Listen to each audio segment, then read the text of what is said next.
Votre parti, le Manidem, s'apprête à investir Maurice Kamto comme candidat à la présidentielle d'octobre prochain. Un choix qui interroge sur la stratégie de l'opposition et sur sa légalité. On en parle avec vous, président Anissé Kane. Pourquoi avoir choisi Maurice Kamto, pourtant président du MRC, plutôt qu'un candidat issu du Manidem? Cherchez-vous à unifier l'opposition? Vous savez, on ne cherche pas à investir Kamto. On l'a déjà investi. Ce qui reste, c'est à dépouiller le dossier. Cette information est déjà, puisque le commissariat de police du 6e a publié illégalement un document confidentiel lorsque le président Kamto allait légaliser sa signature. C'est un scandale, ce n'est pas sérieux. Donc, l'information, en réalité, c'est le commissariat de police et les autorités administratives qui l'ont divulgué. Et vous comptez porter plainte? On en discutera, on a quand même d'autres ça à fouetter pour le moment. On verra tout ça après.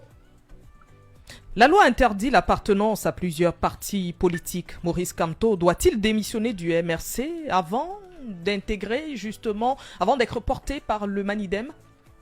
Mais le Manidem a déjà investi des candidats aux législatives qui, au préalable, avaient appartenu à d'autres partis. Bien sûr qu'il y a une démission formelle que la loi demande. Oui, forcément, il va démissionner si ce n'est pas déjà fait du MRC.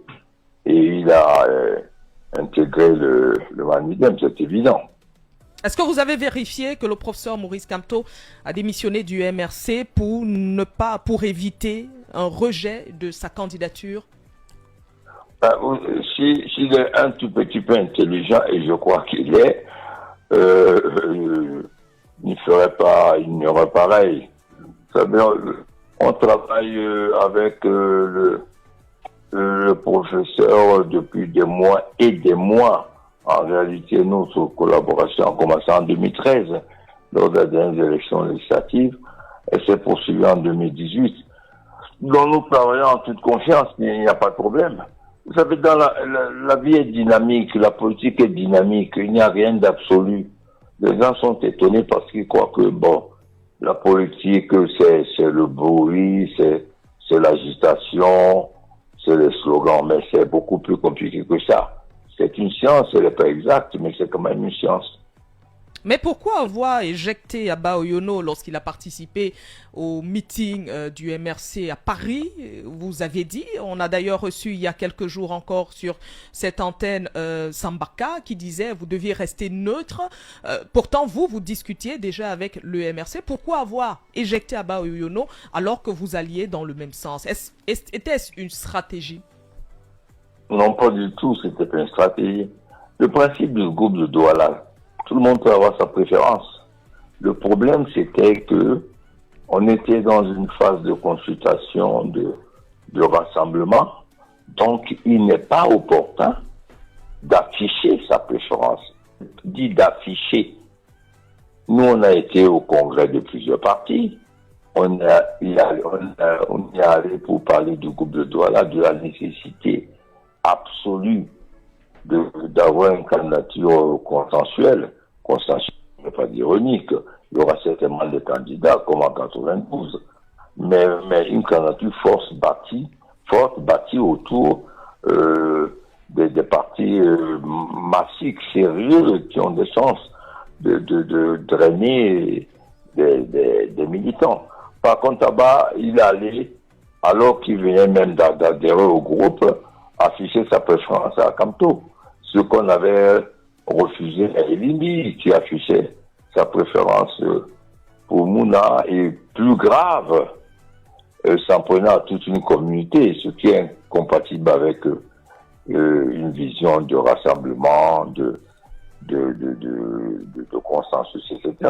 C'est pas parce qu'il allait au meeting de Kamto, c'est parce que, en ce moment-là, on était dans un travail de concertation et il était indécent d'être dans le groupe de Douala et d'afficher sa préférence. Alors, si vous voulez le rapporter à notre position, je suis au groupe de Douala non représentant du Manidem. Je ne représente pas du tout le Manidem. Le Manidem, c'est un parti. J'en suis le président, mais je suis un individu. J'ai pris, bien sûr, avec l'accord de mon parti, je ne sais pas n'importe quoi, sur moi, de travailler avec d'autres leaders d'opinion pour favoriser cette synergie des forces. Mais le Manidem a le droit d'avoir sa préférence.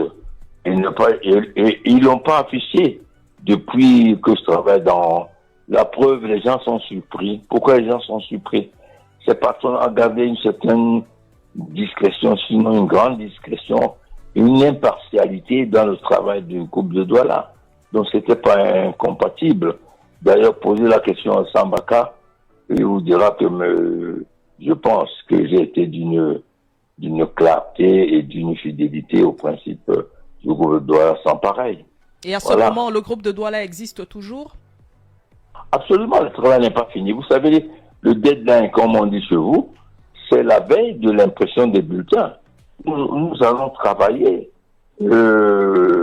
sérieusement, dedans ou en dehors du groupe formellement. C'est pas ça qui est important.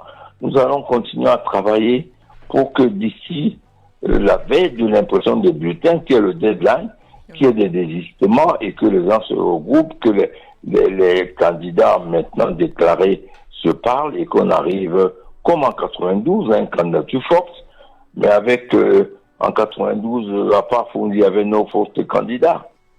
Oui.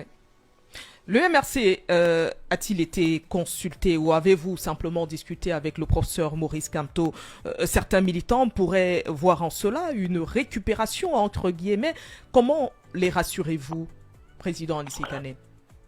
Vous voulez qu'on vous dévoile toute la stratégie? Je ne suis pas sérieux, vous posez une question à laquelle je ne vais pas vous répondre. Je vous ai dit que c'est une construction politique et stratégique. C'est pas des négociations de marchands de tapis. Vraiment, donner à la politique, c'est l'aide de noblesse. C'est sûr. Nous, notre horizon indépassable, c'est le Cameroun. Dans notre hymne, cher Patrice, terre chérie, tu es notre seul et vrai bonheur. Ça devrait être ça pour tous ceux qui aiment ce pays. C'est le Cameroun qui nous intéresse. C'est pas le marchandage de tapis, le marchand de tapis. Je vous dis que la politique est dynamique. La politique, on évolue en politique. On a des objectifs conjoncturels à terme, à moyen ou à long terme. Nous voulons en finir parce que les Camerounais le veulent. Ils sont exaspérés de ce régime néocolonial du régime du RDPC. Et quand on se fixe des objectifs, on élabore une stratégie.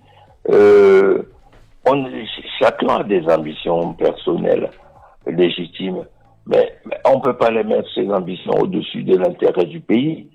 Si on l'aime, alors si on n'est pas parti, qu'on n'aime pas son pays, bien sûr qu'on fait n'importe quoi, on se présente pour se faire voir, etc. Et en politique, les choses mûrissent. Quantitativement, jusqu'à arriver au stade qualitatif, on fait une rupture. Et je crois que 2025 sera un tournant historique.